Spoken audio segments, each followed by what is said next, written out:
Is it sinful to kill spiders?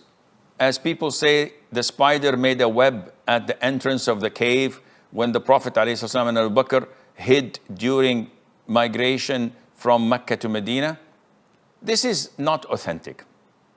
And they also said that a dove laid eggs, or a pigeon laid eggs, so that on its nest, so that the posse pursuing them saw the eggs and the dove and the spider web and said, no way anyone could have entered here.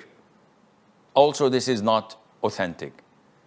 Killing spiders, if a spider is harmful or making the house dirty, there's no problem in killing it, because it is harmful. If you see a black widow coming and probability of stinging you or killing you, or someone in your family, and you say, oh, it's a living creature. No, I'll bring it food. Let it live. No, you kill it.